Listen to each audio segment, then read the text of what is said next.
সুপ্রিয় শিক্ষার্থী, আসসালামু আলাইকুম। আশা করি আমরা সবাই ভালো আছি। আজকে আমরা আলোচনা করব অর্থনীতি অনার্স প্রথম বর্ষের গাণিতিক অর্থনীতি অর্থাৎ অর্থনীতিবিদদের জন্য গণিত বইয়ের ৮ম অধ্যায়।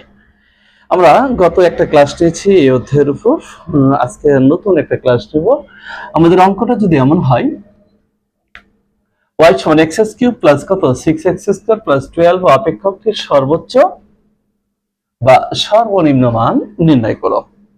অঙ্কটা যদি এমন হয়, আমরা সমাধান কেমন ভাবে করব একটু চেষ্টা করি। প্রথমে লিখব কি দেওয়া আছে,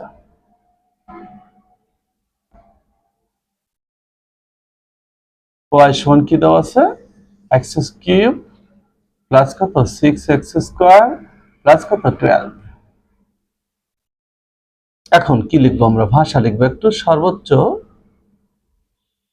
বা সর্বনিম্ন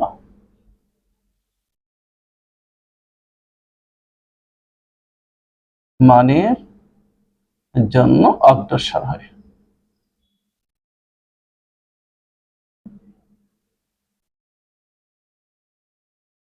আমরা জানি যে কোনো অপেক্ষকের সর্বোচ্চ বা সর্বনিম্ন মান বের করতে দুইটা শর্ত পালন করতে হয়, একটা প্রয়োজনীয় শর্ত আর একটা হলো পর্যাপ্ত শর্ত। গত ক্লাসে আমরা দেখেছি প্রয়োজনীয় শর্ত মানে কি, ডিওয়াই ডিভাইডেড ডিএক্স, তারপর কি যে চলক থাকবে তাকে অন্তরীকরণ করতে হবে, তাহলে প্রয়োজনীয় শর্ত।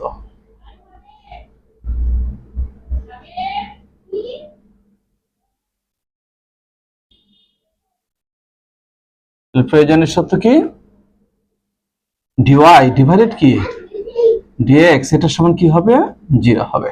তাহলে এটাকে আমরা অন্তরীকরণ করব কার সাপেক্ষে, ওয়াই কে অন্তরীকরণ করব এক্স এর সাপেক্ষে, তার মানে এটাকে অন্তরীকরণ করব। বলো তো এটাকে অন্তরীকরণ করলে কি হয়, x³ আমরা সবাই জানি অন্তরীকরণ নিয়ম কি, পাওয়ার সামনে আসবে পাওয়ার থেকে 1 বিয়োগ হবে, তাহলে পাওয়ার সামনে আসবে 3, পাওয়ার থেকে 1 বিয়োগ হবে, প্লাস 6 দুগুণ কত, পাওয়ার সামনে এসে 6 দুগুণ কত 12 x, আর ওইটার অন্তরীকরণ তো 0, কারণ আমরা জানি শুধু ধ্রুবকের অন্তরীকরণ 0, অতএব এটা।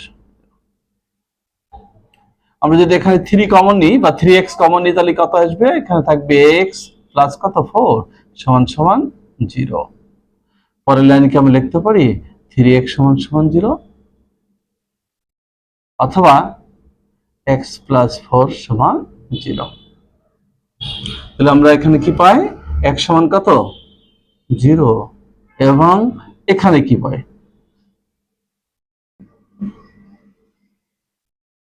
অথবা x সমান কত -4। তাহলে এখানে আমরা কি লিখলাম, x এর মান কয়টা বের হয়েছে, দুইটা।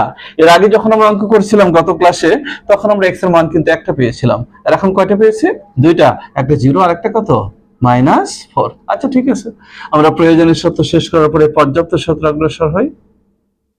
পর্যাপ্ত শর্ত, পর্যাপ্ত শর্ত কি, d² ডিভাইডেড কি dx²। এটা মানে কি, এই যে প্রথম অন্তরীকরণে প্রাপ্ত যে ফলাফল ওইটাকে আবার অন্তরীকরণ করতে হবে, অর্থাৎ এই লাইনকে আবার আমরা অন্তরীকরণ করব। তাহলে কত আছে 3x², তাহলে এটাকে অন্তরীকরণ করলে কত হবে 6x প্লাস 12x এর অন্তরীকরণ কত 12। এখন আমার যে কাজ করতে হবে সেটা হলো, x আছে এখানে, x এর দুটো মান আছে, একটা 0 একটা কত -4। তাহলে প্রথমে আমরা কি করব, এখন x সমান 0 হলে d² ডিভাইডেড কি dx² সমান 6 গুণন 0 প্লাস কত 12। তাহলে এখানে কত হয় 12 গ্রেটার দেন 0। আমরা জানি গ্রেটার দেন 0 হলে কি হয়, সর্বনিম্ন হয়, সর্বনিম্ন হয়। তাহলে বলতে পারি অতএব x সমান 0 হলে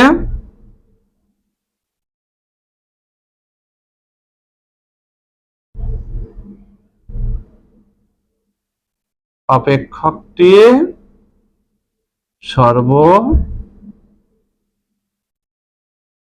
হবে। তাহলে সর্বনিম্ন হবে, কিন্তু সর্বনিম্ন হলেই তো হবে না, আমাকে বলছে সর্বোচ্চ বা সর্বনিম্ন মান নির্ণয় করো, তাহলে অবশ্যই মান নির্ণয় করবো। অতএব সুতরাং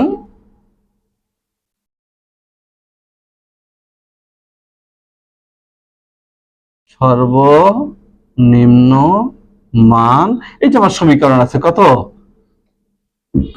y সমান কত x³ প্লাস 6x² প্লাস কত 12, এখানে আমরা মান বসাবো, এক্স এর মান কত 0, তাহলে 0 এর উপর কত হবে কিউব প্লাস 6, 0 এর উপর কত পাওয়ার 2 প্লাস কত 12, তার মানে 12। এটা একটা অ্যান্সার। তাহলে এটা কোন মান দিয়ে অ্যান্সার হলো? এই যে 0, দুইটা মান ছিল, একটা 0 আর একটা কত -4, এখন 0 তে আমরা মান বের করছি, কি হয়েছে সর্বনিম্ন মান, সেক্ষেত্রে সর্বনিম্ন মান কত 12। এখন আমরা কি করব, আবার x সমান কত -4 হলে ডি স্কয়ার, এই যে ডি স্কয়ার y ডিভাইডেড কি ডি x স্কয়ার সমান এখানে কত আছে 6 গুণন -4 প্লাস কত 12, তার মানে কি এখানে কত হচ্ছে 4 6 24 -12 হবে। তাহলে লেস দেন 0, তাহলে আমরা বলতে পারি অর্থাৎ x সমান কত -4 হলে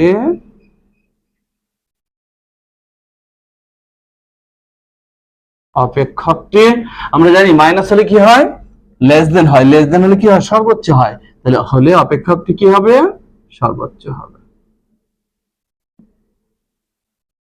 তাহলে সর্বোচ্চ হবে, এখন সর্বোচ্চ মানটা আমরা বের করি, কিভাবে বের হবে, সুতরাং সর্বোচ্চ মান